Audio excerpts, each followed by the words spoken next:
Hello students आपण समस्त को साइकोलॉजी ऑनर्स क्लास को स्वागत पे वर्तमान वीडियो आम जाना आपंकर plus three first semester education honours जो मानकर रही major paper one selection question गुड़िक जाना पे बर्तमान आम education honours major paper one selection question गुड़िक जाना ठीक अच्छे सब ऑनर्स आसो बोलिक मुझे कि जेहेतु समय बहुत कम तेणुक पूर्वर मु साइकोलॉजी ऑनर्स पे देती सिलेक्शन क्वेश्चन एवं आम जी देखा पॉलिटिकल साइंस ऑनर्स पे दि बर्तमान एजुकेशन ऑनर्स पे सिलेक्शन क्वेश्चन दिज्व जोटा कि 100% ये ही रिलेटेड क्वेश्चन ही आपर आसंता काली एग्जाम रे आसो या बाहर कौन प्रकार क्वेश्चन आपर आसो ना ठीक अच्छे चैनल रे नथिले पिला चैनल को सब्सक्राइब करने सहित पाखे नोटिफिकेशन बटन को ऑल रे सेट करदे जहाँद्वारा कि जिते ये टाइप किसी इंपोर्टेंस अपडेट्स देवी सर्वप्रथम नोटिफिकेशन आपण पाखे पहुँची पार वीडियो मोस्ट इंपोर्टेंस रहा plus three first year first semester रे समस्त छात्र छात्री मानकर major paper one education honours आसंता काली एग्जाम रही ठीक अच्छे सब सांगसाथी मान पाखक पे सेयार करदे जहाँद्वारा कि पे जापर कौन कौन सब ए वर्ष कला यूनिवर्सिटी रही education honours major paper one selection question गुड़िक ठीक अच्छे आलोचना करिए प्रथम आप सर्ट क्वेश्चन गुड़िक कह सर्ट क्वेश्चन मीन्स आप 2 मार्कर प्रश्न गुड़िक देन लंग क्वेश्चन गुड़िक कह देन लंग क्वेश्चन मीन्स आप 5 मार्क और 8 मार्कर प्रश्न गुड़िक ठीक अच्छे देखिए 1 नंबर क्वेश्चन कौन देखिए प्रथम देला शिक्षा क्या कहुए संकीर्ण धारणार शिक्षा कौन नेक्स्ट देला व्यापक धारणार शिक्षा कौन ये सब 2 मार्क प्रश्न गुड़िक major paper one education honours पे ठीक अच्छे व्यापक धारणा कहली जीवन पर्यंत शिक्षा लाइफ लॉन्ग एजुकेशन कौन नेक्स्ट है व्यक्तिगत लक्ष्य इंडिविजुअल एम कहले कौन बुझ सामाजिक लक्ष्य सोशल एम कहले तुम कौन बुझ ये सब 2 मार्क प्रश्न गुड़िक पे नेक्स्ट तापर जो देखा ये क्वेश्चन दी शिक्षार व्यक्तिगत और सामाजिक लक्ष्य संपर्क कौन शिक्षार व्यक्तिगत और सामाजिक लक्ष्यर संपर्क कौन नेक्स्ट है फिलोसफी ऑफ एजुकेशन शिक्षा दर्शन क्या कहुए शिक्षा दर्शन कहले तुम्हें कौन बुझ दर्शन स्वरूप कौन मेटाफिजिक्स कहले तुम्हें कौन बुझ एपिस्टेमोलॉजी कहले तुम्हें कौन बुझ एथियोलॉजी कहले तुम्हें कौन बुझ सब आप 2 मार्क प्रश्न गुड़िक आसीज major paper one education honours दर्शन शिक्षार गुरुत्व कौन ये गोटे 2 मार्क प्रश्न आपंकर नेक्स्ट ये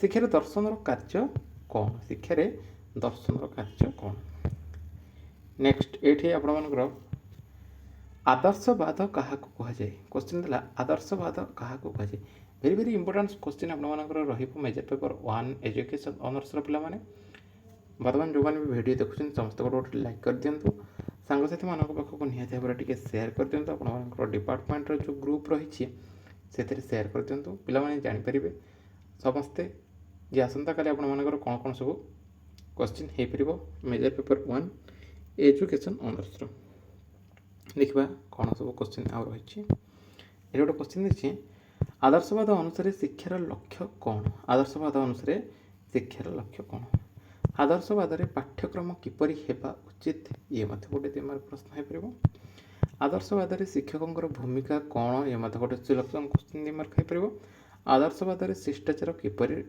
रही ये गोटे क्वेश्चन हो पार तो आदर्शवाद को लेकिन विभिन्न सारा क्वेश्चन हो पार ये आप डिफरेन्स क्वेश्चन गुड़िक देखुं या नहीं आपर 5 मार्क और 8 मार्क लंग क्वेश्चन गुड़िक पे हो मर्ज करदे आराम से आपर 5 मार्क और 8 मार्क क्वेश्चन निहत भाव में है तेणु ताको जाकि आप पढ़ी जी जदि मो कहवा अनुसार आप पढ़ी जी ताले निहत भाव में आपण एग्जाम क्वेश्चन आसो जब पढ़ी जीवेनि ताले क्वेश्चन तो किसी आसोनी बुझीपार देखा आउ कौन सब क्वेश्चन गुड़िक रही कौन देला क्वेश्चन देखा प्रकृतिवाद विषय देखिए कौन देखिए क्वेश्चन प्रकृतिवाद क्या कहुए प्रकृतिवाद अनुसार शिक्षार लक्ष्य कौन प्रकृतिवाद पाठ्यक्रम किपरि हेबा उचित प्रकृतिवाद शिक्षा प्रणाली किपरि प्रकृतिवाद शिक्षकों भूमिका कौन देखो प्रकृतिवाद को लेकिन विभिन्न सारा क्वेश्चन आसगला एतिक जब आप पढ़ीथे 2 ମାର୍କ ଆରାମସେ ଆପଣମାନଙ୍କର ହେଇଯିବ।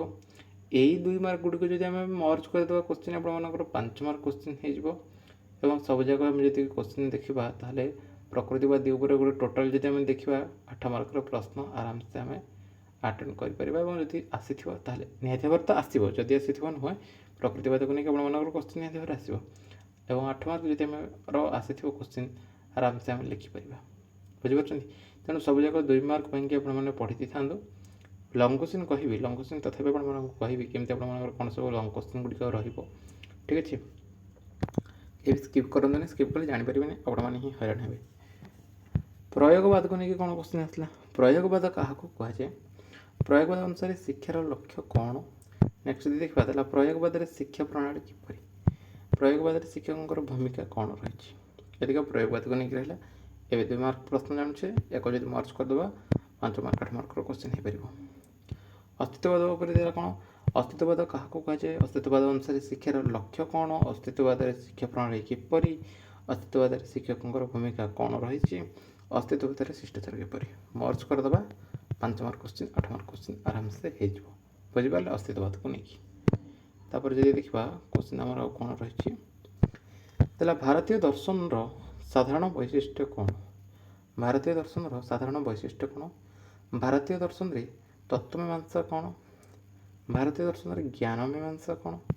ଭାରତୀୟ ଦର୍ଶନରେ ମୂଲ୍ୟ ମୀମାଂସା କ'ଣ? ଆସ୍ତିକ ଓ ନାସ୍ତିକ ଦର୍ଶନ କ'ଣ?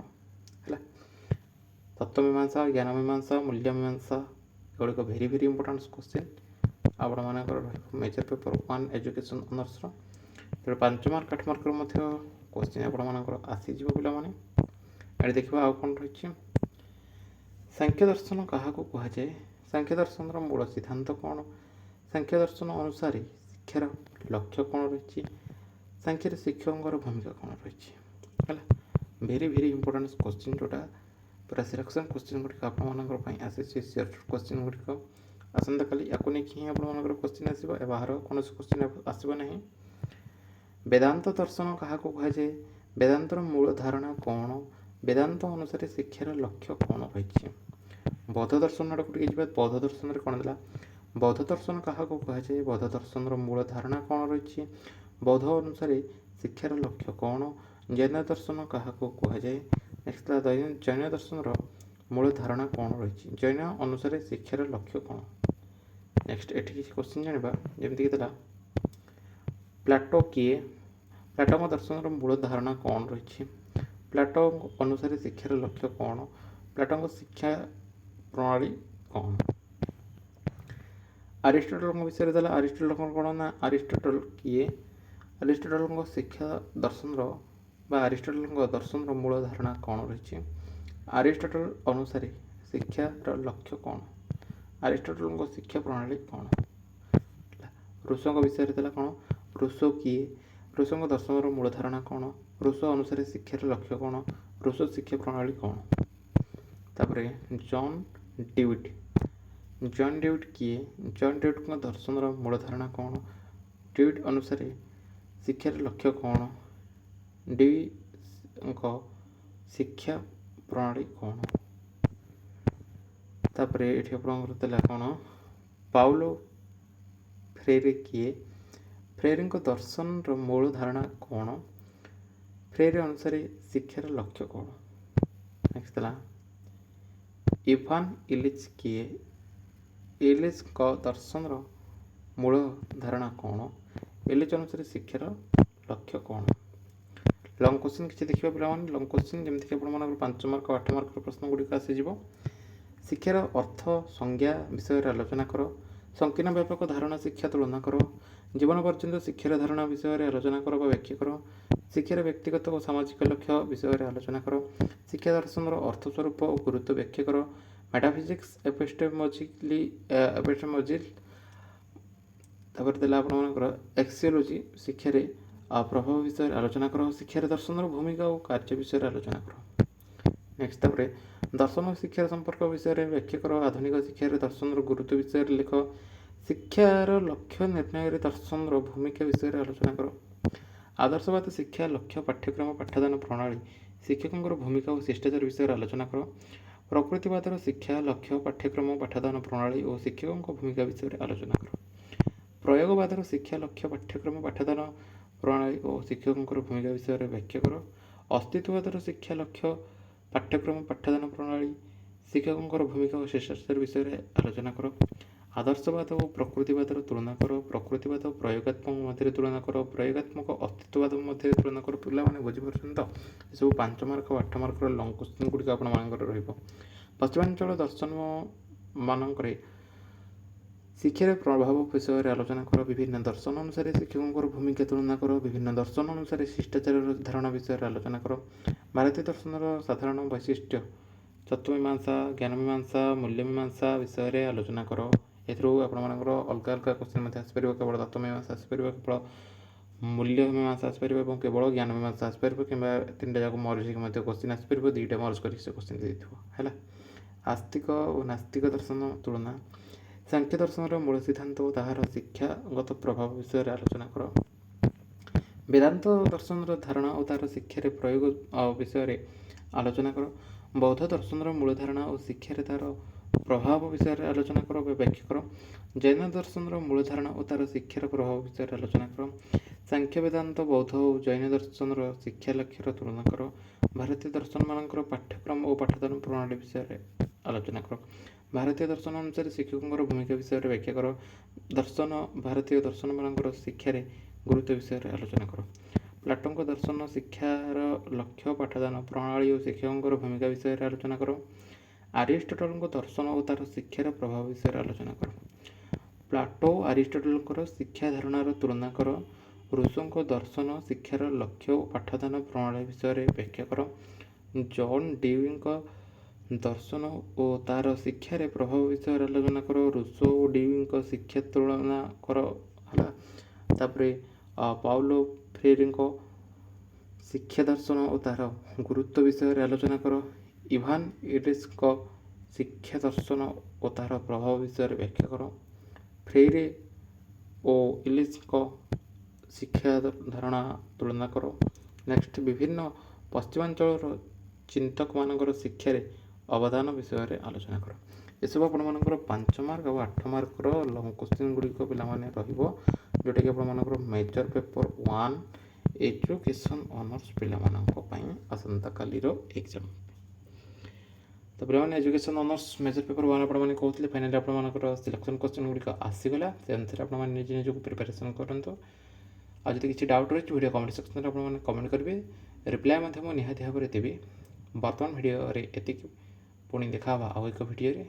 ରହୁଛି, ନମସ୍କାର।